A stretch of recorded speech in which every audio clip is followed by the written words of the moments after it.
Үзэгч та бүхний энэ орой амралт ая тухтай сайхан өнгөрч байна уу? Ард иргэдийнхээ эрүүл мэндийн манаан зогсдог эмч, эмнэлгийн ажилчид болоод үзэгч та бүхний эрүүл мэндийн боловсрол зориулан бэлтгэн хүргэдэг тулгуур шийдэл нэвтрүүлэг эрүүл мэндийн салбарт болж өнгөрсөн энэ 7 хоногийн мэдээллийн тоймоо хүргэх гэж байна.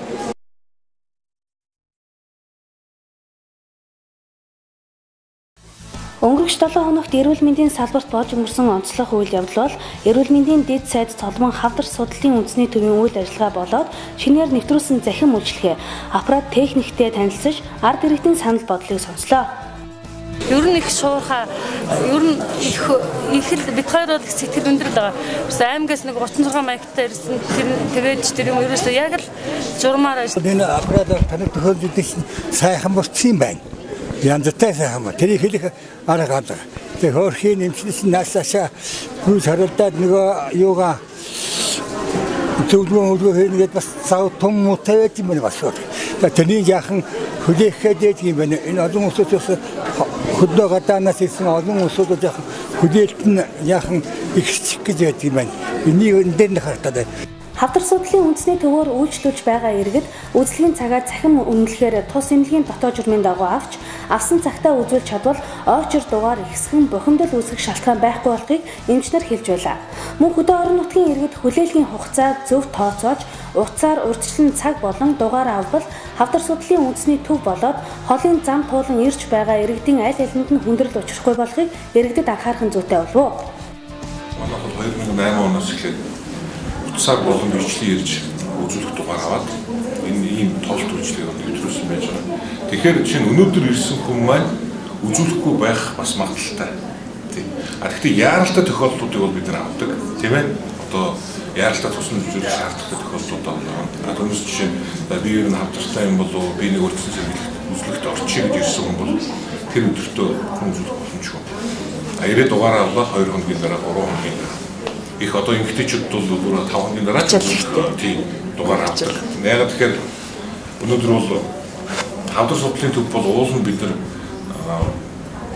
2 дахь шатлалын одоо эмнэлгийн тэр үйл ажиллагааг явуулаад байна л да. Түүнээс биш аймаг дүүргийн нэгдсэн эмнэлэг өөрөө чадвартай, тэр том төхөөрөмжөнд хангалттай, эмч мэргэжлийн сайн бэлтгэгдсэн байх юм бол тухайн хүмүүс маань тэр эмнэлэгт үзүүлээд зарим хэсэг нь бол манайхаар үзүүлэх шаардлагагүй гэдгийг ойлгоод явах боломжтой. Гэтэл хүмүүс шууд одоо аймагаас ирээд хавдрын эмэгтэйчүүд үзүүлнэ гэдэг өөрсдөө хэлдэг. Тийм учраас ачаал хийх үсэд.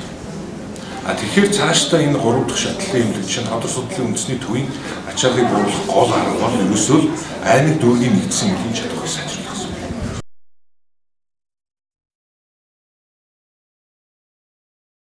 Үзэгчдээ манай нэвтрүүлгийн ярилцлагын цаг булангаараа үргэлжлэн хурж байна. Бид энэ удаагийнхаа хүндэт зочноор хавдар судлалын үндэсний төвийн захирал удирдлагын ухааны доктор Төмөр Баатрыг өрн ирүүлээд байна. За тэгэхээр юуны өмнө танд энэ орой мэндийг хүргэе. Баярлалаа. Бас телевиз үзэгч та бүхэнд орой мэндийг хүргэе.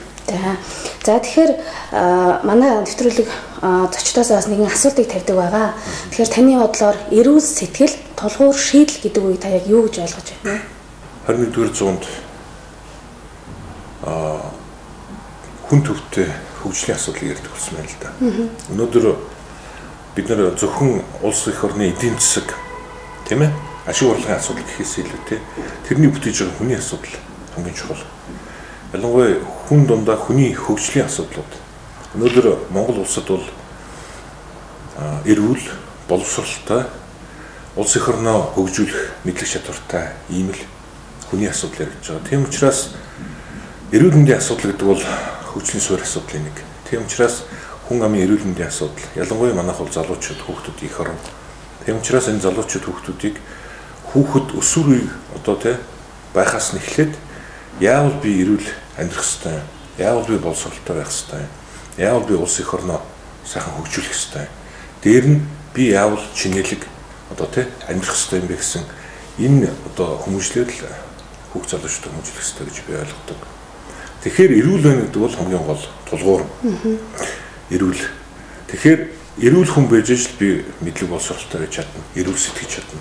Тийм ээ? Ирээдүгээ харж чадна. Тийм учраас эрүүл хүнийг одоо бий болгох тал дээр ер нь Монгол улсын төр тийм гэр бүл тэр өнөөдөр манай хойч ирээд болсон хүүхд ч гэсэн багасаа анхаарах хэрэгтэй гэж ойлгож байгаа.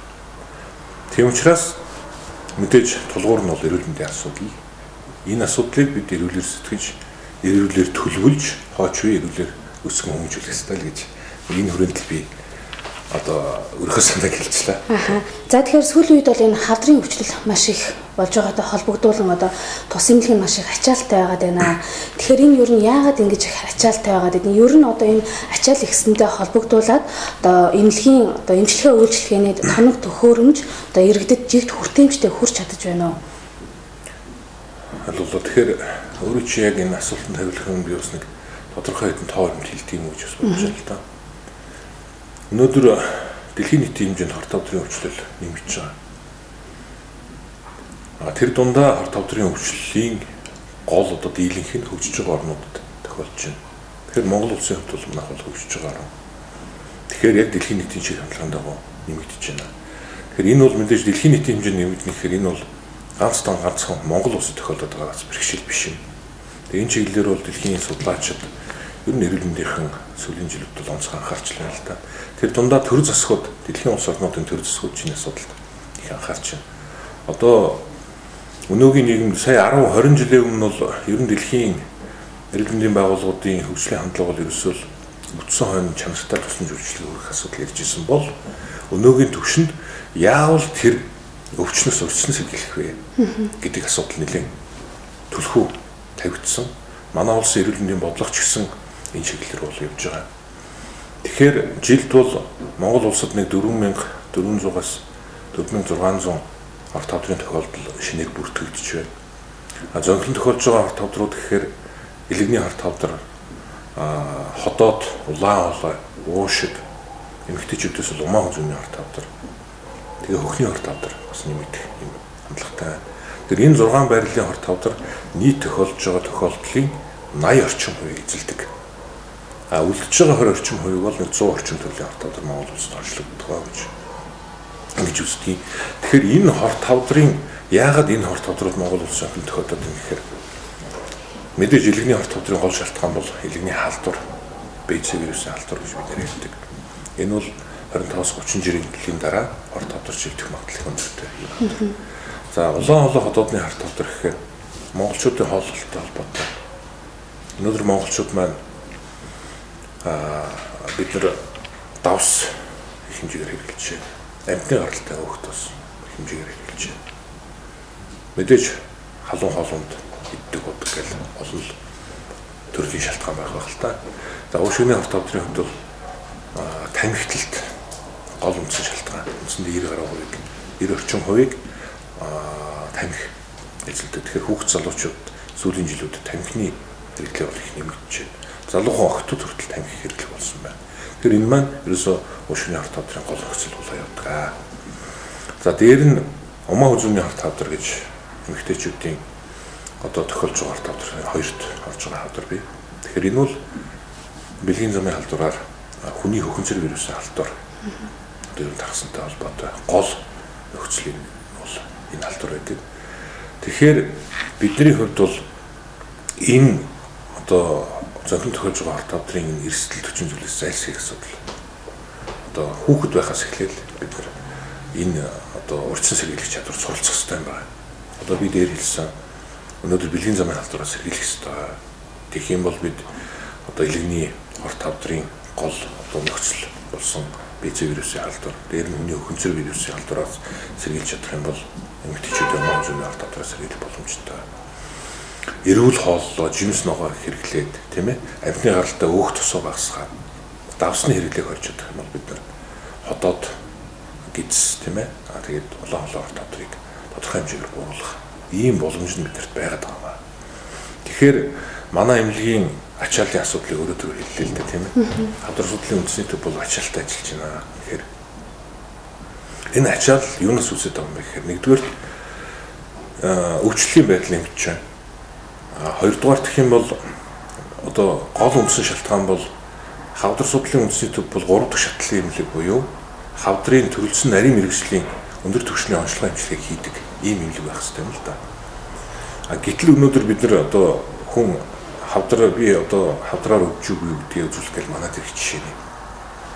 Тийм ээ. Гэтэл уул нь эрүүл мэндийн нөгөө шатлалын төвшөнд бол өрхийн эмнэлэг аймаг дүүргийнх нь нэгдсэн эмнэлэгт үзүүлээд тэр эмнэлгүүд нь одоо хорт тавдрын одоо с ิจ гтэй тохиолдолд манайх руу явуулдаг. Уул ийм тогтолцоо байх хэрэгтэй юм л да. Гэтэл харамсалтай нь аймаг дүүргийн нэгдсэн эмнэлгийн маань одоо онцлогооны эмчилгээний чадамж бас өнөөгийн түвшинд хүрэхгүй байх учраас хүмүүс одоо шууд 3 дахь шатлалын эмнэлэг буюу одоо хавдар судлалын үндэсний төв дээр л очих юм бол асуудлаа шийдвүүлж болно гэж манайх руу хандаад байна. Тэгэхээр энэ урсгалыг одоо аймаг дүүргийн эмнэлэг маань чадамжтай болоод сааруулж чадах юм бол манайх зөвхөн хорт тавдрын с ิจ гтэй тохиолдлыг нь оншилдог. Дээр нь өндөр түвшний эмчилгээний хийдэг болох юм бол манай ачаал бол буурах ёстой.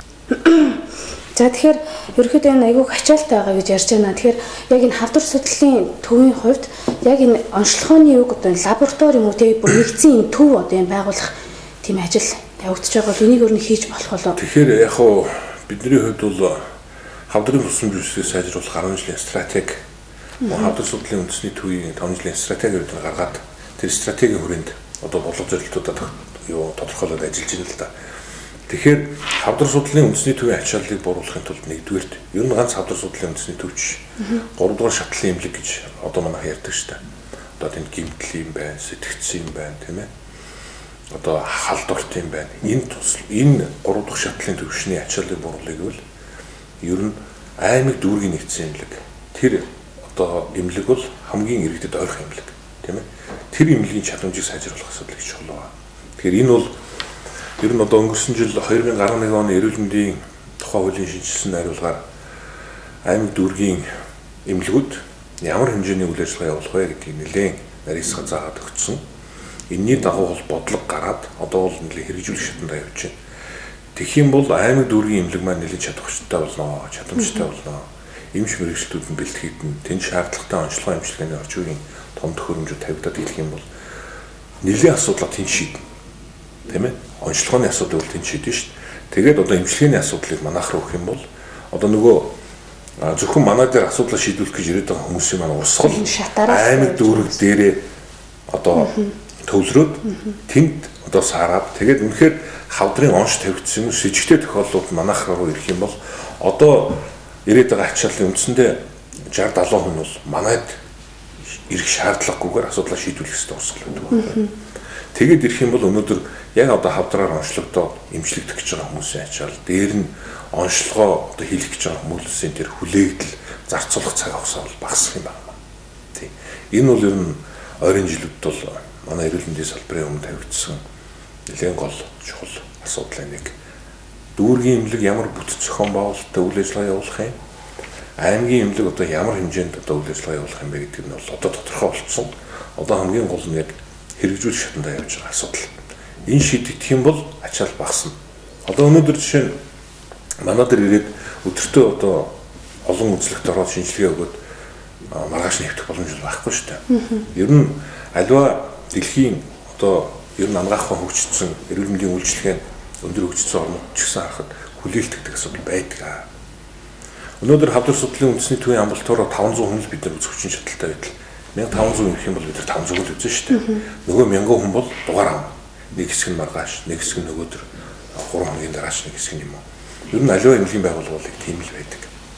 Тэгэхээр та бас ярьж байгаа л да одоо яг энэ хүлээлт гэдэг чинь те энэ дээр яг тэр тусмаа одоо хөдөө орон нутгийн иргэд маань одоо 13-ын А маягтай авчирсан мөртлөө яг энэ очор дарааллыг те хүлээс аргадаг цаг алдах тийм үе байдаг. Энийг одоо яаж зохицуулж байна вэ? Тэгэхээр ер нь эмнэлгийн аль ч эмнэлгийн хувьд бол яаралтай тохиолдлоо бид нэр очор дугаар хүлээлгэхгүй шүү дээ.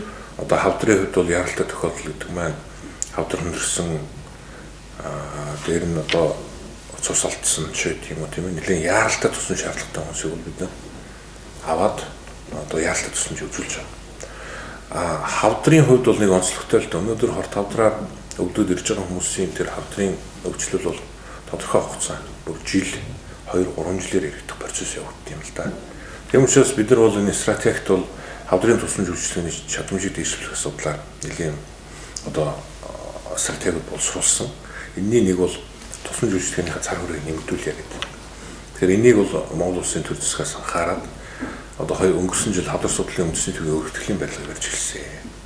Тэгэхээр энэ өргөтгөлийн барилга ашиглалтанд орох юм бол манай одоо өнөөгийн ачаалал 40% бууруулах хэрэгтэй. Өөрөөр хэлэх юм бол манай тусламж үйлчилгээний одоо цар хүрээ нэмэгдэж байгаа гэсэн үг. Тэгэхээр энэ бол бас нэг том алхам. Дээр нь тэр одоо өргөтгөлийн барилга барихгүй шинэ одоо орчин үеийн шинэ аппарат төхөөрөмж тавих байр сан байхгүй болсон. Тийм учраас энэ өргөтгөлийн барилгад бол бид нэлээд онцлогооны эмчилгээний орчин үеийн том төхөөрөмж байрлуулах энэ зорилтын өөрөөр таслахыг бий болгож байгаа. Дээр нь одоо хүн амын дүн зохилон тохиолдож байгаа элэгний хавдрын өвчлөлийн одоо нэмэгдэж байгаа байдалтай уялдуулаад элэгний мэс заслын төвийг хавдар судлалын үндэсний төв дээр байгуулахаар өнөөдрийн түвшинд бид нар бол эмч мэргэжлүүдэд бэлдэж байна. Тэгэхээр тэгээд дээр нь бол хавдрын ер нь бус тэмлүүдээс одоо онцлогтой хоёр эмчилгээ юм л да. Энэ бол нэгдүгээрт нь туяа эмчилгээ, хоёрт нь одоо химийн эмчилгээ. Амун хөнгөлөх эмчилгээний асуудал чинь яригдана. Тэгэхээр өргөтгөлийн барилгаар ашиглалтанд орсон тохиолдолд энэ асуудыг өргөтгөнө. Тэгэхээр хим бол одоогийн хүлээлт бол ер нь тодорхой хуваар буурах боломжтой. Би бол дахиад нэг зүйл давтаад хэлэхэд энэ хавдрын эмнэлгийн ачааллыг бууруулаад байгаа шалтгаан бол тэр аймаг дүүргийн эмнэлгийн маань чадамж муугатай холбоотой юм байна. Аймаг дүүрэг маань одоо шаардлагатай онцлогоогоо хийчдэг, лабораторийн шинжилгээгээ хийчдэг болох юм бол энэ манай ачаалал бол нэлээд буурна. Тэгэх юм бол бид нар хавдраараа одоо үзүүлэх гэж байгаа, онцлуулах гэж байгаа гэхээр эмчлүүлэх гэж байгаа хүмүүсийнхаа асуудлыг хүлээгдэлгүйгээр баг хүлээгдэлтэйгээр шийдэх боломж бүрдэнэ. Гэхдээ энэ бол ер нь ойрын 2-3 жилд бол манай үйлчлэгээнд тэгээд эмчилгээний онцлогоонд нэлээд том дэвшлүүд гарахаар ингэж төлөвлөлтөд явж байна л да. Тэгэхээр ерөнхийдөө бол энэ хавдар өвчин маань ерөөсөө цаг хугацаа алдаж болохоор маш хурдан явцтай өвчин байдаг тийм. Тэгээ энэнд одоо яг иргэдэд маань яг түргэн шуурхаа бас хүрч чадж байна. Ер нь иргэдийн бас яриа байдаг л да. Одоо яг хавдар судлалын эмнэлэг маань зөв уншилж чадахгүй байна. Энэ байдлаас болоод одоо гадагшаа явж байгаа асар хэмжээний мөнгө зарцуулагдаад байна тийм. Энэ тал дээр бас та тодорхой хариулт өгөхтэй. Тэгэхээр ийм юм л да. Ер нь зүгээр хавдар гэдэг маань одоо бусад хурц өвчнөд адил 7 хоногийн дотор 14 хоногийн дотор сарын дотор үүсээд одоо тэр хүн хэлбэртэй ордог гэдэг биш л дээ. Энэ бол 1 жил, 2 жил, 3 жил, 5 жилийн одоо процесс явагддаг. Тийм учраас яг гэхдээ хавдраар онцлогдно гэдэг бол сэтгэл санааны маш хүнд том цогцолтыг хувь хүн сэтгэл зүйн бол авч байгаа. Тэрийг бол эмч мэргэжлүүд бид нар ойлгож байгаа. Гэхдээ одоо мухруулгай ч юм уу хурц одоо цөсний өрөвсөлтэй адилхан одоо тэдэн цагийн дотор хаалгаанд орсон тийм заалт бол байдаггүй маа. Яагаад тэгэхээр өвчний процесс бол нэлээд удаан байдаг учраас 7-14 хоног хүлээх энэ асуудал бол тэр хавдрын явцад бол юм том өөрчлөлтийг бол харуулдаггүй. Яагаад тэгэхээр би түрүү хэллээ шүү дээ. Жилээр явдаг процесс. Тийм учраас бид нар бол гэж юм за шинжилгээ 3 хоног хийн. Тэ одоо энэ 7 хоногийн төлөвлөгөөнд орно. Тэгээд дараагийн 7 хоногт эмчилгээнд одоо мессажлын эмчилгээнд орно гэдэг. Тэгэхээр хүмүүс бол яг зүгээр өнөөдөр бүх шинжилгээ хийгээл маргааш хаалгаанд оруулна өнөөдөр гарах ч юм уу. Ийм үнэхээр яг тэр өвчнөөс хурдан салъя гэсэн тэр хүмүүсийн сэтгэл санааг бол бид ойлгоно. Зүгээр бид нэг жишээ хэлэхэд Японд одоо манай эмчнэр бол их явдаг. Бид нар бол одоо ер нь ангаахын өндөр хөгжсөн Азийн орнууд, Европын, Америкийн орнууд бол нэлээд өргөн хүрээнд хамтран ажилладаг л да. Тэгэхээр тэнд бол хавдрын хаалгаа хэлэх гээд 1-2 сар хүлээх бол ердий л байдаг байхгүй. Энэ бол яг тэгэхээр альва газрын эмнэлэг бол одоо Япон хичнээн 100 сая хүнтэй ч гэсэн тэрний хавдрынхаа өвчл тохирсон тодорхой тооны эмнэлэгтэй тодорхой тооны ортой л байгаа шүү дээ. Тэгэхээр тэр одоо эмнэлгийн байгууллага өөрийн чадамжийн хэмжээнд л хүлээлт бол байдаг. Одоо манайхан бол гадаад их олон явдаг боллоо л да зүгээр. Тэгэхээр энэ гадаад амьдарч ирсэн хүмүүс л мэдэх бах. Нэг эмчээс харьцлын эмчээс цаг авахд 14 хоногийн дараа үзүүлэх цаг өгч жишээ нь. Тийм ээ. Нэг одоо хоолой нөвдөд эмнэлэгт үзүүлэхэд 7 хоногийн дараа цаг өгч жишээ нь байдаг байхгүй. Тэгэхээр манай хувьд бол энэ цаг товлолт үйлчлэгээд одоо манай эрүүл мэндийн салбар сүүлийн 3-4 жил нэвтэрч байна. Хавдар судлалын үндэсний төвд 2008 оноос нэвтэрсэн. Тэр үйлчлэгийн талаар би бас дэлгэрүүлээ ярил л да. Тэгэхээр өнөөдөр нэг эмчт үзүүлэхэд 7 хоног хүлээлт гэдэг бол жишээ нь яг ангаах ухаан хөгжсөн товлолт үйлчлэгийн хөгжсөн орнуудын хувьд бол байдаг үзэгдэл. Яаралтай тусламж буюу тэрийг бол яаралтай үзүүлнэ. Тэр тодорхой хүлээлт шаардлагатай одоо яарах шаардлагагүй гэдэг юм да одоо. Тимийг бол тодорхой цаг байдаг байхгүй. Тэгэхээр бид түрүүлсэн хавдрын хаалгыг бол сар хүлээх, 2 сар хүлээх бол ерөн зүгээр аливаа оронд бол байдаг. Гэхдээ бид бол заавал тэрнтэй адилхан одоо боломж байсаар гэдэл хүнийг 14 хоног сар хүлээх тийм бодол алга. Аль болох хурдан асуудлыг шийдэх гэсэн ийм бодолтой байдаг. Зөвхөн өнөөгийн бидний нөхцөл боломж чадамжийн хэмжээ нь хязгаарлагдсан учраас хаалганд орох бүх хүнийг 1-7 хоног хаалт боломжгүй хаалганд оруулах. Жишээ нь манад бол нэг 7 хоногтой нэг одоо үндсэндээ нэг 50-60 70 хаалгаа жишээ нь орлоо гэхэд бид 200 болж хийж чадахгүй шүү дээ. Нэг өдөр бидний хаалгааны өрөө маань тоотой тэн дээр хаалгаа хийдэг эмчнэр маань бас тодорхой тоотой тийм ээ. Дараа нь хаалгааны дараах эмчилгээ гэдэг бол бас л тодорхой ортой. Тийм учраас бид нар тэр тодорхой тоонд баригдаад байгаа байхгүй. Гэтэл тэр цаана 100 хүлээж ин. Тэр хүмүүс 2-7 хоногт нь тал нь ороод үлдсэн нэг одоо 20% одоо дараагийн 7 хоногт нь орох жишээ нэг явж байгаа байхгүй. Тэгэхээр ийм л байдлаар ер нь явах байх л да. Ер нь тийм учраас би одоо товлт үйлчлэгээ түрүүн хэлсэн нэг зүйлийг одоо энэ боломжийг ашиглаад ярихад бол манай монголчууд цаг баримтлагатай муу юм аа. Үүнээс болоод нэг хэсэг хүлээлт бас үүсэж байна. Яагаад тэгэхээр одоо манай 2008 онд товлт үйлчлэгээ цахим бүртгэлийг бий болоод бид нар одоо 3 дахь жилдээ ороод 4 дахь жил рүү орох гэдэг өнөөдөр явж байна. Уцтаа дугаар авдаг байлаа нэг хэсэг. Хүмүүсээс уцтуулаад дугаарыг одоо уцсадаад тэр хүн одоо жишээ нь эрүүл мэндийн даатгалын дэвтрийнхээ дугаар, иргэний эмнэлгийнхээ дугаарыг өгөөд одоо тим эмчд үзүүлэх гэж бид нар ингээ явсан чинь 40% нэрэд 60% ирэхгүй. Өөрөөр хэлэх юм бол нэг эмч өдөрт 30-аас 40 хүн үздэг бай. Гэтэл тэр хүний 30 хүн үздэг эмчийн 20 хүн цагтаа ирэхгүй.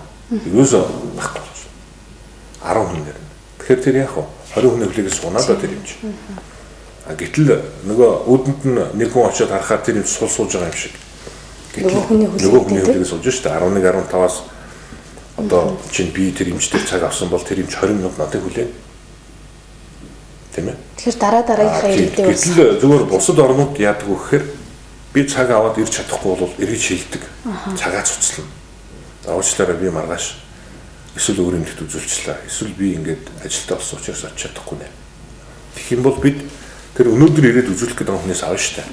Тэр эмчийн цаг дээр тавиад оруулах юм бол нэгдүгээр тэр эмчид ачааллыг бууруулна. Хоёрдугаар тэр бусад үйлчлүүлэгчдийн ачаал буурах магадaltaй. Тэгээ бид нар одоо яаж юм хэрэг анх хавдар судлалын үндэсний төв дээр ярьж байгаа юм бол бичлэн гэрч дугаар авъя.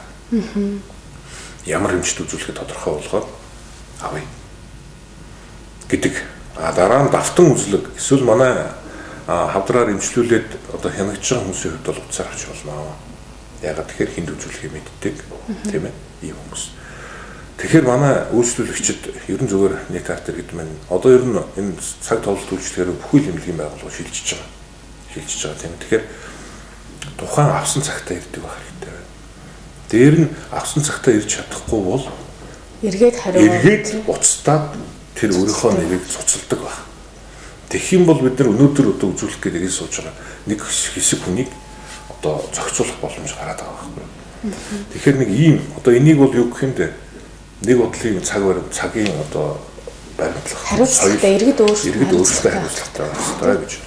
Энийг би бас хэлмээр байна. Тэгэх юм бол бас тодорхой хэмжээний ачаал буурах бас боломж байна. Одоо гэтэл өнөөдрийн байдлаар одоо 500 хүн цаг авсан байлаа гэтэл 200-аад нь ирэхгүй л шүү дээ.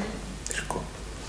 Тэгэхээр яаж юм хэрэг гэтэл тэр өнөөдрийн 200-ыг бид нар гүйлэх боломж байх шүү дээ. Гэтэл нөгөө тэр хүн маань ирэх хэрэггүй тодорхой юм учраас бид хүлээж байгаа. Тийм учраас бид нар одоо бүр одоо ахаад эргээд яаж юм гэхээр 30 минутын өмнө ирээд та нөгөө эмчтэрээ тэр эмчтэй би 30 минутын өмнө ирээд одоо үзүүлэх гэж нэг хэлдэг болъё. Хэрвээ тэр хүн ирэхгүй бол би дараачих нь хүлээж байгаа хүмүүсээс авъя гэдэг. Энэ систем бас явж байгаа. Тэгэхээр түрүүн бас хоёлаа ярьж ирсэн одоо дийлэнх тохиолдод байгаа хавдруудын нэг нь бол харахгүй одоо умаа үзүүний хорт хавдраа гэдэг чийсэн. Тэгэхээр энэ бол яа харахгүй одоо эмгтээчүүдийн бас сэтгэлийг зовоосон асуудал та. Тэгээ энэ тал дээр бас нэг эрүүл мэндийн дэд сайд 10-аас 15 насны охтыг одоо энэ хавдраа сэргийлэх урьдчилсан тийм вакцинд хамрагдуулнаа гэдгсэн байсан. Тэгээ өөрөө бас нэгэн ярилцлаганда одоо өөрөө эмгтээ хүн их хүн те их хүний хувьд одоо өөрийнхөө охиныг иргэдийгээ уриалж одоо энэ аянда оролцуулна гэсэн. Тэгэхээр энэ аянд одоо яг эдгээр охтыг одоо яаж хамруулах юм болоо, ямар журмаар тэ энэ яг хизээнээс явагдах юм болоо энэ аян.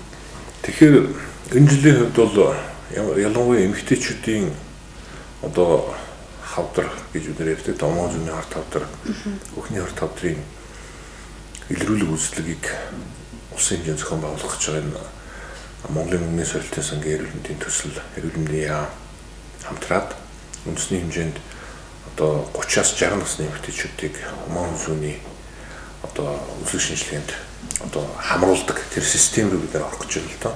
Одоо бол 3 жилийн зайтай гэж байгаа. Өөрөөр хэлбэл 30-аас 33-аас 36 нас гэдэг энэ эмэгтэйчүүд хамрагдана. Дараа жил нь одоо бас дараагийн одоо дараа жил 30 хүрэх эмэгтэйчүүд бас ингэж жил хамрагдаа явна гэсэн үг. Тэгэхээр энэ үзлэг юу шинжилгээ эхлэнэ гэдэг бол эрт үед нь хавдрыг илрүүлэх боломж бүрднэ. Энд манай эмэгтэйчүүд идэвхтэй хамрагдах хэрэгтэй. Хоёрдугаар нэг асуудал нь бол охтуудыг өөрөөр хэлэх юм бол өсвөр насны охид одоо тий өсвөр насны охтуудыг энэ одоо хүний хөхөнцөр вирусын эсрэг вакцины хамруулснаар умаа зүүнний харт хавдраар өвчлөхгүй байх боломжийг бүрдүүлэх энэ ажил Монгол улсад эхэлж байгаа. Энэ дээр манай эрүүл мэндийн яам, бас мөнгөний сорилтын сангийн эрүүл мэндийн төсөл, мөн итгэл хавдргүй Монгол үндэсний сан гэдээ бас байгууллагууд хамтраад эхлүүлж байгаа. Энэ жил бол тодорхой одоо аймагуд, тодорхой дүүргүүдийг сонгож эхэлж байна. Цаашдаа бол энийг одоо үндэсний хэмжээнд ажиндаа тий одоо энэ компани ажлыг явуулах ийм ажил үндсэндээ эхэлчихэж байна л да. За тийм аа нэвтрүүлгийн урилгыг хүлээн авсан танд баярлалаа. Таны цаашдаа ажилд өндөр амжилт хүсье. Баярлалаа. За баярлалаа. Үзэгчдээ манай нэвтрүүлэг үргэлжлэн хүрч байна.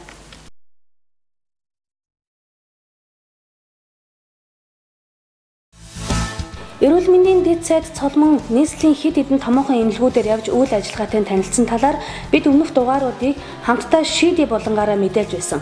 Дэд сайд энэ удаад эрүүл мэндийн яамны харьяа доктор профессор Нямдавагийн нэрэмжит хавдар судлалын үндэсний төвийн үйл ажиллагаатай танилцж үйлчлүүлэгчдийн санал бодлыг сонслоо. Энэ төв ирээд одоо нэг төвдөр хэвчсэн 5 онжийн эмчилгээ үйлчлэгээ сайн байна, хоол унд сайн, эмчилгээнүүд бол яг цагтаа явагдана, хийгдэн, ариун цэвэр сайн. За эмч сувилагчдын зан ааш бол одоо бидэндээ тохирсон сайхан ааштай бардгэр энд ирэх хэвшил энд байсан өвчөө.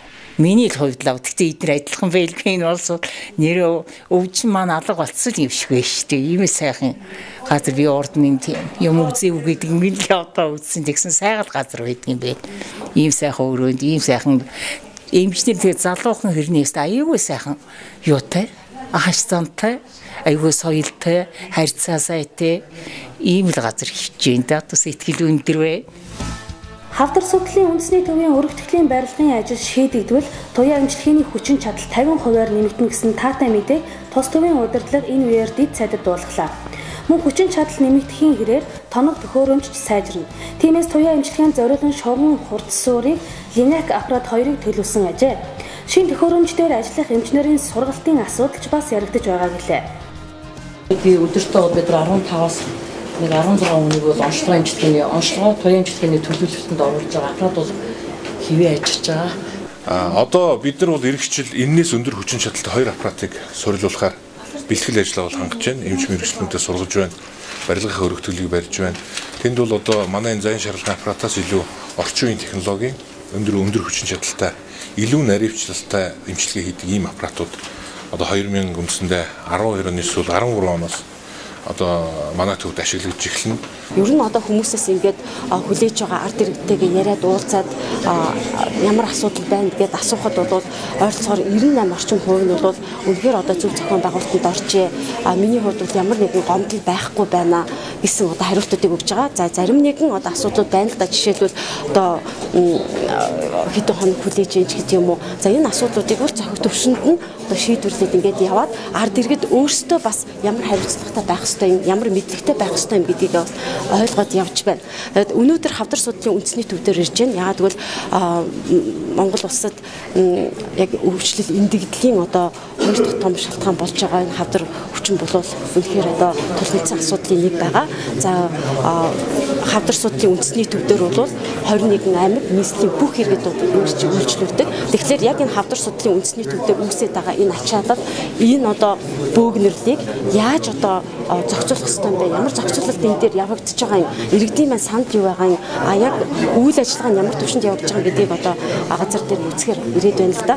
Эрүүл мэндийн дэд сайд Цолмонгийн улсын эмнэлгүүдийн үйл ажиллагаатай танилцж зохих журмын дагуу заавар зөвлөгөө үүрэг даалгавар өгсөн ажил хэрэг болж байгаад иргэд сэтгэл хангалуун байгаагаа энэ үеэр илэрхийлж байлаа.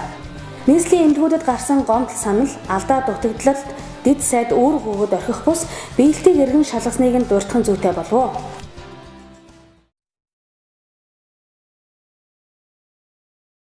Монгол улсын өвчлөл эндэгдлийн 2 дахь том шалтгаан бол яах аргагүй хавдрын өвчлөл болоод байгаа. Тэгэхээр энэ хавдрын өвчлөлөөс урьдчилан сэргийлэх 15 зөвлөгөө хүрэхээр бэлдээд байгаамаа. Ингээд эрүүл мэндэд анхаардаг эрхэм үзэгч та бүхэн дэлгэцэндээ ойртон сууно.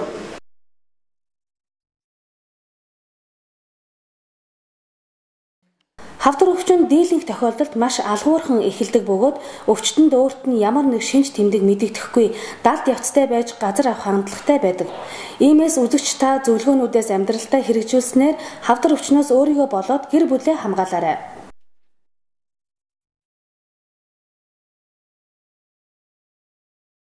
Хүн ууж байгаа зүйлээсээ бүх өвчнийхөө 90% авдаг гэж алдарт Луи Пастер хэлсэн байдаг. Тэгвэл өнөөдөр агуулгадаж болцшгүй элдв химийн хортой бодисын хэмжээг багасгахад усны шүүлтүүрэл хэрэг болж чадхажээ. Америкийн хавдар судлалын хүрээлэнгийн мэдээснээр сайн чанарын шүүлтүүрээр гэртээ шүүсэн ус дэлгүүрт зарагддаг нь зарим нэг уснаас илүү цэвэрхэн байдаг юм. Учир нь пластик савнаас ялгарх химийн бодисоос бие организмаа хамгаалахын тулд усаа зэвэрдэггүй гангаар хийсэн сав эсвэл шилэн хадгалахыг зөвлөж байна. Хоол бэлтгэх арга хавдар хоёр шууд холбоотой гэдгийг эрдэмтэд судлаачид хэдийнэ баталчихсан. Тиймээс махыг гүйцэд буюу сайтар шарах, утах тохиолдолд хавдар үүсгэгч нэгдэл үүсдэг гэж эрдэмтэд байнга сануулдаг. Хэрв та мах шарж идэх дуртай бол өөрийн дуртай сүмсэндээ розмари, тамьян холж хутаг. Ингээд шарах гэж бэлдсэн махаа ядаж 1 цаг дэвтэйгээр шарж идээрэй. Дээрх хоёр амтлагч нь антиоксидант бодис ихээр агуулдаг учраас хавдар үүсгэгч нэгдлүүдийг 87%-аар бууруулдаг ажээ. Амуу буудай үр тарианы талах цагаан талхнаас илүү эрүүл мэндэд тустай гэдгийг үзэгчдээ сонсож байсан баха. Гэхдээ өнөөдрийг хүртэл эргэлзээр байгаа бол дахин нэг баталгааг хэлье. Хоолндоо гликемик индекс буюу гээ багтай хүнсний бүтээгдэхүүн хэрэглэдэг эмэгтэйчүүдтэй харьцуулахад гээ өндөртэй хүнсний зүйл их иддэг эмэгтэйчүүд ходоодны хорт хавдартай болох нь эрсдэл өндөр болохыг 38,000 гаруй эмэгтэй хамрагдсан хавдрын анагаахын их сургуулийн судалгаагаар баталжээ. Гээ гэдэг нь хүнсний бүтээгдэхүүн цусндах сахарыг ихэр хурдан өсөж байгааг харуулдаг үзүүлэлт юм. Эрсдэл нэмэгдүүлэх гээ өндөртэй хүнсэнд төмөс, цагаан талах, гойнон, амтат било, нарийн бов зэрэг цагаан гурилтай хүнс багтдаг бол гээ багтай хүнсэнд хүнсний элслэг ихээр агуулгаддаг хүнс багтдаг юм а. 2010 онд Английн эрдэмтдийн явуулсан судалгаанаас үзвэл өдөрт 5-аас дээш аяг кофе уудаг хүмүүс тархины хавдартай болох магадлал 40% бага байдаг байна. Өдөрт энэ хэмжээний кофе уух дадал амны хүндийн болон улаан хоолой хавдрын эрсдлийг ч бууруулдаг гэдгийг бас эрдэмтэд баталжээ. Хамаг учир кофенд байгаа тул кофеингүй кофе уугаад ийм үр дүн гарахгүй. Кофеин байх хугацаанд ч бас агуулгаддаг гин. Гэхдээ хавдраас хамгаалах хүчтэй нөлөө ганцхан кофенд байдаг гэж эрдэмтэд дуу нэгтээ баталсан байна. Зохих хэмжээний ус шингэн зүйл уснаар шээсмдэх хавдар үүсгэгч эсийн концентрацийг багасгаж давсагнаас хурдан гаргаснаар давсагны хавдраас сэргийлж болно. Өдөрт багтаа гэхэд 8 аяг шингэн зүйл ууж бай гэдэг цаанаа л нэг учиртай зөвлөгөө байгаа биз. Эзэгтэй та амдат салаатаар гэр бүлийг нэгээд айлахдаа аль болох тод ногоон өнгөтэй хүнсний ногоо сонгож салаатаа хийгээрэй. Учир нь навчит ногооны ногоон өнгийг бий болгодог хлорофилл гэх бодис нь магнаар маш баялаг. Харин магн бол эмэгтэйчүүдийн бүдүүн гэзний хорт хавдрын эрсдлийг бууруулдаг. Үйлчлэгээ нь батлагдсан эрдэсээ. 1-2 буцаанд 75 мг магн агуулгадаг бөгөөд энэ нь хүний өдөрт авах ёстой магнын 20%-тай тэнцдэг гэнэ. Энэ самранд эмэгтэйчүүдийн давсагны хавдраас сэргийлэх селен гэх антиоксидант бодис ихээр агуулгадаг. Түүнчлэн цуснд селен их агуулгаддаг хүмүүс уушиг нарийн гэзний хорт хавдраар нас барах нь бага болохыг судлаачид тогтоожээ. Судлаачдын тайлбарлаж байгаагаар селен эд эсийг чөлөөт радикалын нөлөөллөөс хамгаалж дархлааны тогтолцооны функцийг сэргээж өгдөг аж. 7 хоногт багадаа гэхэд 2хан цаг зөөлөн хэмнэл бүхий биеийн тамирын дасгал хийж байхад хөхний хавдрын эрсдлийг 18 хувиар бууруулах боломжтой. Учир нь фитнесээр тогтмол хичээллэх, дадал нь биеийн илүүдл өөхийг шатааж улмаар хөхний хавдар бий болоход нөлөөлдөг өөхний эстрогенийг устгадаг ажээ.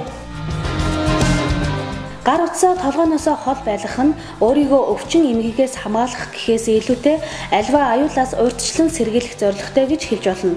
Гар утас тархины хавдрын эрсдлийг нэмэгдүүлдэг гэдэг нь хэдийгээр яг таг батлагдаагүй ч гэсэн ямар нэг холбоо байгаа нь олон судалгаанаас харагдсаар байна. Үзэгчтэй арьсны хорт хавдраа сэргийлэхийн тулд хувцсны сонголтоо зөв хийхийг Испаний эрдэмтэд зөвлөж байна. Тэдний судалгаагаар цэнхэр улаан өнгөтэй материал нь цагаан шар өнгийн хувцснаас илүү нарны хит ягаан туяанаас хамгаалдаг болох нь тогтогджээ. Мөн гадаа гарахдаа нарны малгай заавал үнсэж байх хэрэгтэй.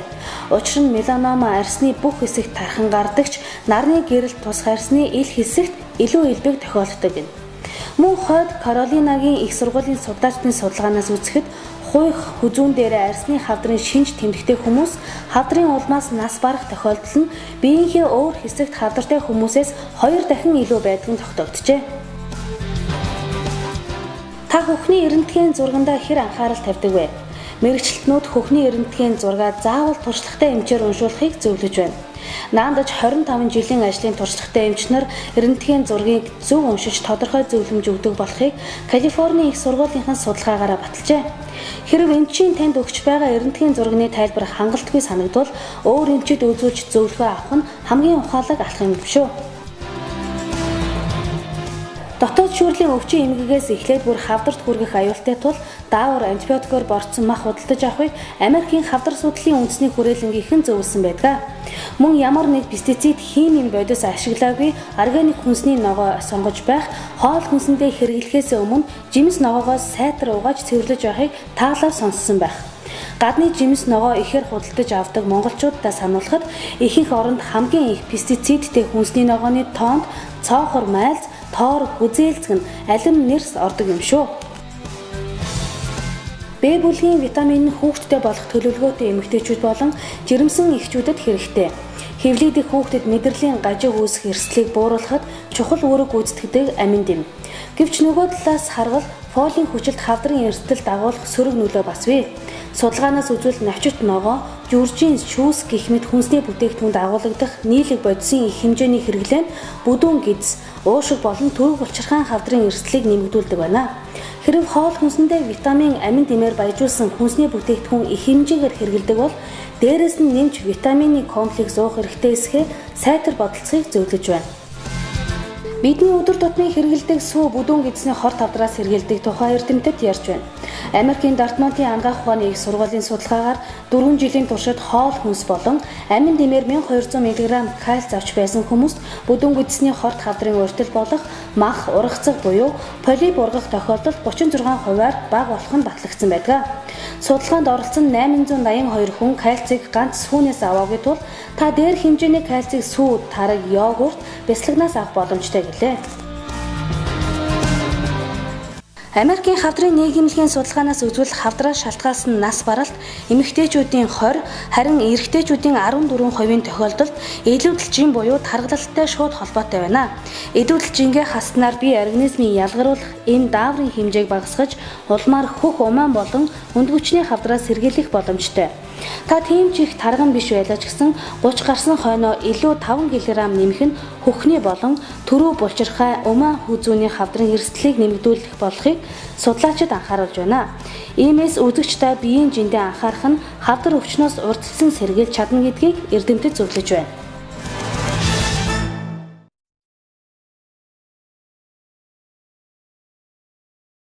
Үзэгч та бүхний эрүүл мэндийн боловсрол зориулан хүргэдэг тулгуур шийдэл нэвтрүүлэг энэ хүрээд өндөрлөж байна.